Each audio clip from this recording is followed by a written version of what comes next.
Masih banyak misteri yang menjadi pertanyaan masyarakat hingga saat ini. Satu pemandangan yang kurang elok, Gus. Anda keluar memakai celana pendek dan kaos oblong.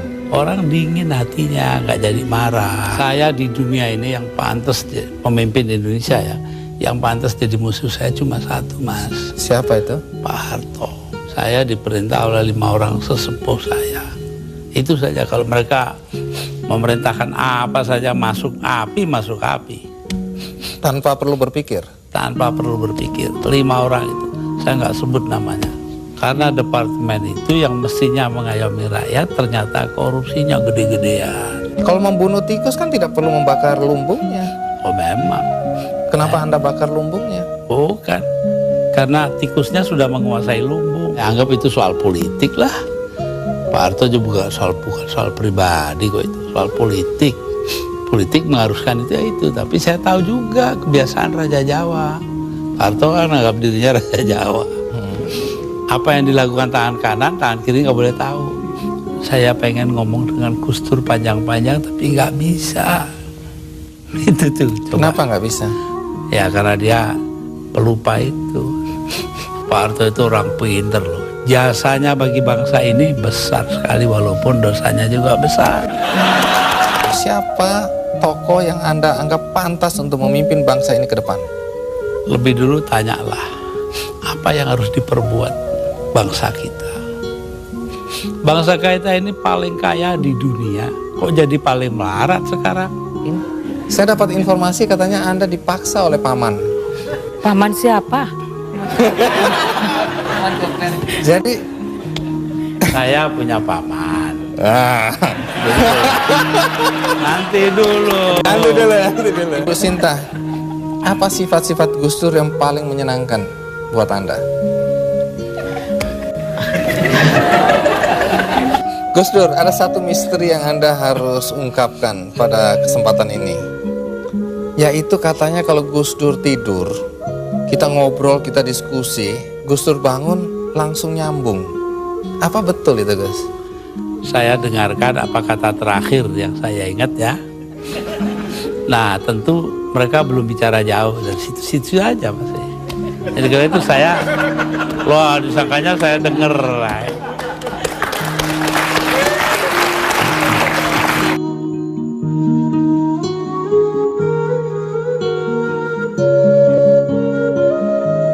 Gus Dur secara paksa melalui sidang istimewa MPR pada tanggal 23 Juli tahun 2001. Apakah benar sampai saat ini Gus Dur belum menerima pencopotannya secara paksa tadi? Loh.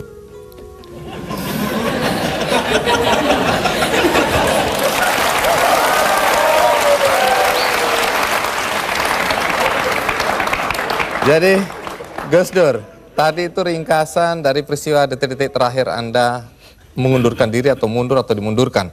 Nah, apakah sampai sekarang Anda dilengserkan? Apakah Anda masih tetap sampai saat ini tidak menerima dan menganggap itu tidak sah? Oh, nggak bener, nggak sah emang. Itu proyek politik dari MPR. Karena itu Amin Rais tidak merasa perlu memberitahu saya.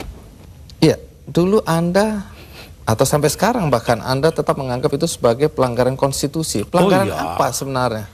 Pelanggaran konstitusi karena di situ ada insubordinasi. Insubordinasi itu siapa yang mimpin? Yang mimpin Kapolri Bimantoro dan Panglima TNI namanya Widodo AS, sekarang Menko. Udah itu apa adanya saya omongin. Tapi begini Gus, setelah Anda merasa itu tidak sah, tapi toh kenyataannya Gus Dur digantikan oleh Megawati, kemudian sekarang kita punya presiden namanya SBY, semua berjalan normal saja. Lalu apa negatifnya bagi bangsa dengan pencopotan Anda tadi? Bukan soal bangsa, ini soal hukum. Saya dilengserkan secara politis, secara hukum belum pernah dibuktikan saya bersalah. Yang bersalah bahkan pansusnya DPR yang dipimpin oleh sekarang Menteri Sosial Bakhtiar Hamzah.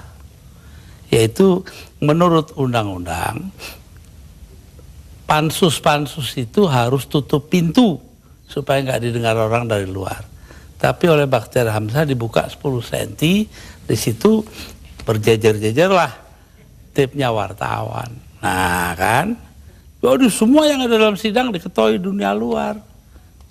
Itu pula yang membuat saya, oh ya kalau gitu mereka maksudnya melengsarkan saya dengan segala cara. Hukum nggak hukum. Tapi sesudah itu apa upaya yang Anda lakukan? Nggak ada. Sebab penakut bangsa ini. Kenapa Anda bilang penakut? Bangsa ini penakut karena tidak mau bertindak kepada yang bersalah. Akhirnya nggak ada yang ditindak toh. Tapi sekian tahun sudah berlalu, Gus. Untuk apa rasa penasaran, perasaan? Loh, saya nggak pernah itu terserah bangsa Indonesia.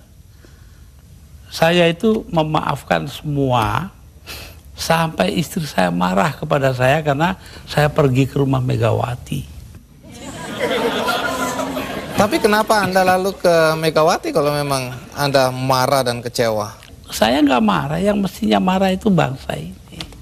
Mereka diem aja lah, kenapa saya jadi ribut? Saya nggak mau ribut.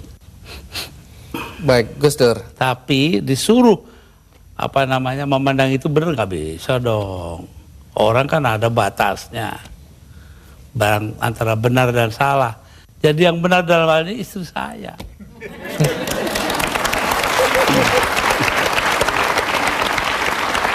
Tapi kenapa Gus Dur nggak mau nurut Tanya sama dia, istri? jangan tanya saya dah. 300.000 orang mas tanda tangan supaya saya jangan berhenti jadi presiden, tahu? Tapi saya bilang, daripada bangsa ini pecah dalam pertempuran, darah mengalir karena saya, mendingan saya lengser aja deh. Nah itu.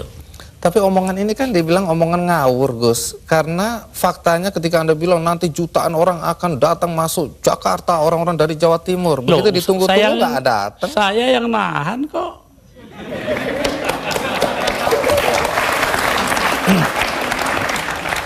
Jadi kalau nggak ditahan sama Gus Dur, datanglah beneran itu ya? Bukan begitu, artinya tetap saja kebenaran kita pertahankan, tapi sikap kita itu jangan sampai bangsa ini perang saudara. Dan itu pengorbanan Anda? Ya bagi saya bukan korban, biasa aja. Nah, satu pemandangan yang kurang elok, Gus. Anda keluar memakai celana pendek dan kaos oblong. Banyak orang bilang itu tidak pantas sebagai presiden Anda tampil seperti itu. Mengapa Anda tampil seperti itu? Lah ya itu supaya saya nggak dianggap presiden. Terus manfaatnya apa dengan dianggap tidak sebagai presiden? Loh, orang dingin hatinya, nggak jadi marah. Tapi Gus Dur, dalam upaya mencopot Anda, siapa orang yang paling bertanggung jawab atas pencopotan tersebut menurut Anda? 2. Siapa? Amin Rais dan Megawati. Mengapa? Hah? Tanya sana dong, kok tanya. Nah, kalau memang Megawati dan Amin Rais dianggap orang yang paling bertanggung jawab atas pencopotan Anda, apakah Anda dendam sama mereka? Nah, ngapain dendam sama Amin? Artinya Gus Dur sudah melupakan itu, sudah memaafkan. Maafkan, lupa sih enggak. Nah, pernahkah setelah peristiwa ini, apakah itu Megawati atau Amin Rais datang ke Anda untuk meminta maaf? Enggak ada. Mereka merasa dirinya benar, ya sudah. Besok-besok akan terbukti oleh bangsa ini sendiri kok. Pernyataan ini agak bertentangan dengan kenyataan bahwa kelihatannya Gus Dur sama Pak Amin Rais sama Ibu Megawati akur-akur aja, rukun-rukun aja. Saya di dunia ini yang pantas pemimpin Indonesia ya, yang pantas jadi musuh saya cuma satu, Mas. Siapa itu? Pak Harto. Artinya tapi apa itu pun saya hari raya masih ke sana. Masih jadi teman baik saya. Artinya apa itu? Artinya saya nggak punya musuh dong di Indonesia.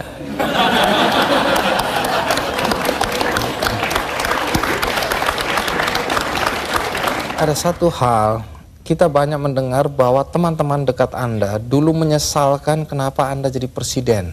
Anda sebenarnya lebih layak menjadi guru bangsa, nggak usah ikut campur dalam perpolitikan yang nggak jelas itu. Saya diperintah oleh 5 orang sesepuh saya. Itu saja, kalau mereka memerintahkan apa saja masuk api. Tanpa perlu berpikir. Tanpa perlu berpikir. Kenapa begitu? Loh, Selain sesepuh saya itu ini kan, orang pesantren disuruh nurut orang tua. itu nggak bisa ditawar itu Gus ya? Nggak bisa ditawar. 5 orang itu, saya nggak sebut namanya.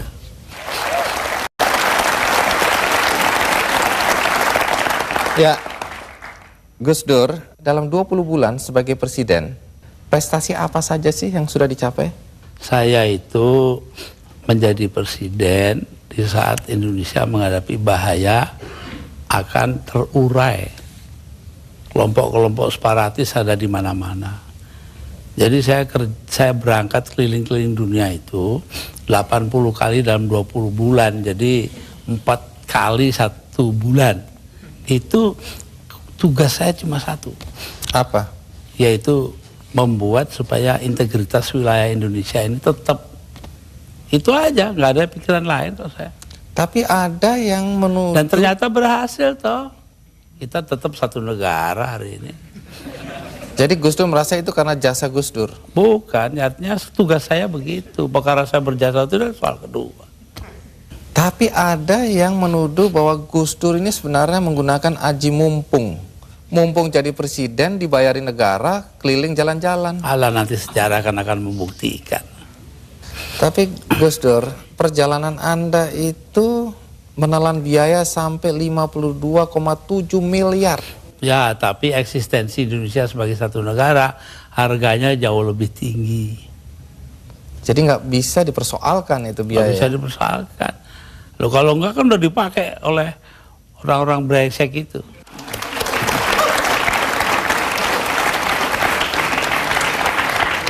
Salah satu yang masih menjadi perdebatan sampai sekarang adalah ketika Gus Dur membubarkan Departemen Sosial dan Departemen Penerangan. Kalau Departemen Sosial dulu, apa alasan persisnya? Sementara banyak orang terlantar yang harus diayomi oleh departemen itu. Persisnya itu. Karena departemen itu yang mestinya mengayomi rakyat ternyata korupsinya gede-gedean. Sampai hari ini. Kalau membunuh tikus kan tidak perlu membakar lumbungnya. Oh memang. Kenapa Anda bakar lumbungnya? Bukan. Karena tikusnya sudah menguasai lumbung.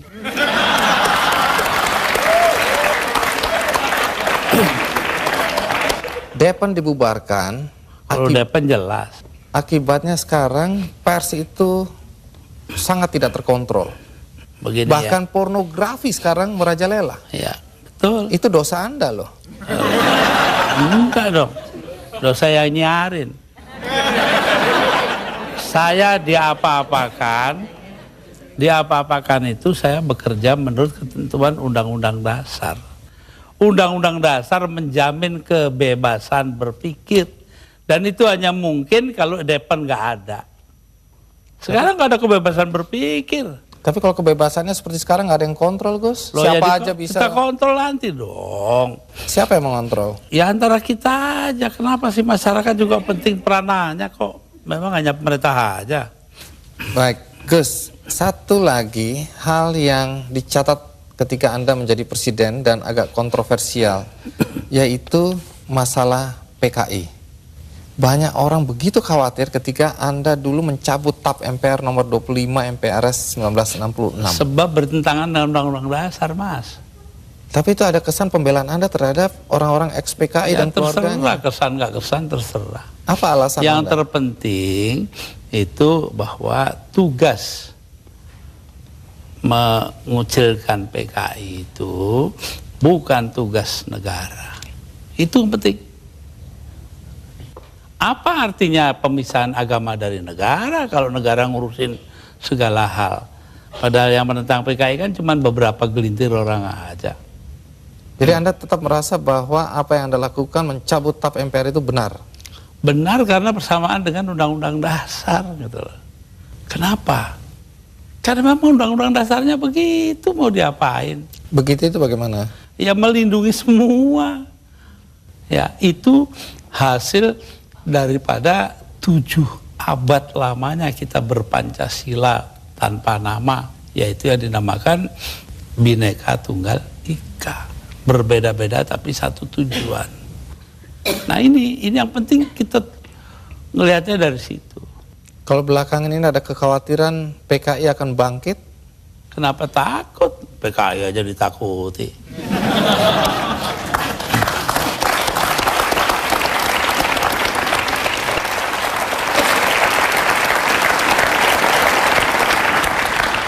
Gus Dur, di antara banyak statement Anda atau pernyataan Anda yang dianggap ngawur, dianggap nyeleneh, ada satu yang dicatat dan dianggap serius, yaitu ketika Anda berada, kalau nggak salah, di Italia, Anda menyatakan bahwa pernah suatu ketika Faisal Tanjung, waktu itu Panglima ABRI, diminta untuk menghabisi Anda. Jadi yang minta adalah Pak Harto. Anda dan Megawati ingin dihabisi. Dan statement itu terbuka loh, Gus Dur. Dugaan Anda kata-kata dihabisi ini, dihabisi karirnya atau dibunuh? Tanya Pak Harto. Kenapa? Karena Faisal Tanjung mengucapkan itu. Lalu Pak Wiranto sebagai Panglima Kostrad nelpon saya, Gus, Panglima saya kok bilangnya begini-begini, ya. Saya anggap itu soal politik lah. Pak Harto juga bukan soal pribadi kok, itu soal politik. Politik mengharuskan itu ya itu, tapi saya tahu juga kebiasaan Raja Jawa. Pak Harto kan anggap dirinya Raja Jawa. Apa yang dilakukan tangan kanan, tangan kiri nggak boleh tahu. Karena itu saya bilang sama Pak Wiranto, begini Pak Wir, tolong Anda pergi ke Pak Harto, tanya omongannya Faisal Tanjung yang begitu itu betul nggak? Apa jawabnya Pak Harto di Cendana kepada Pak Wiranto? Bahwa, wah nggak mungkin dong saya begitu. Megawati itu dilindungi ayahnya, Gus Dur dilindungi para kiai. Lah selesai sudah. Mau soal politik, saya nggak ada dendam pribadi, nggak ada. Malah saya terus terang aja, ini ada Yeni anak saya ini, ikut saya kemarin hari raya pertama hari Sabtu, saya soal Pak Harto, ya maaf-maafan hari raya sudah selesai, terus makan pulang. Ya, tapi ini kan untuk meluruskan sejarah, jangan sampai orang salah paham mengenai ini. Pak Faisal Tanjung juga secara terbuka mengklarifikasi bahwa tidak pernah ada itu. Jadi apa yang Anda kalau bilang, Pak Wiranto dong, dia mengatakan Pak Wiranto bohong. Anda bilang ada operasi naga hijau, naga merah, itu kan orang bilang. Memang ya begitu, saya dengarnya kok. Gus Dur ini ngarang-ngarang aja. Ya saya nyatanya nanti sejarah akan buktikan betul tidaknya itu. Tapi Gus Dur sendiri pernah datang ke Pak Harto untuk mengklarifikasi ini? Nggak perlu, ngapain? Tapi dari penjelasan Pak Wiranto memang Pak Harto bilang tidak pernah ada karena tadi itu ya. Kayak kemarin ini, saya ke tempatnya Pak Harto. Sepulang saya dengan suara terbata-bata karena Pak Harto itu sudah banyak lupa. Itu ngomong kepada para ajudannya. Ngomongnya apa? Saya pengen ngomong dengan Gus Dur panjang-panjang tapi nggak bisa. Itu tuh. Coba. Kenapa nggak bisa? Ya karena dia pelupa itu. Ntar banyak yang lupa. Pak Harto itu orang pinter loh. Jasanya bagi bangsa ini besar sekali walaupun dosanya juga besar.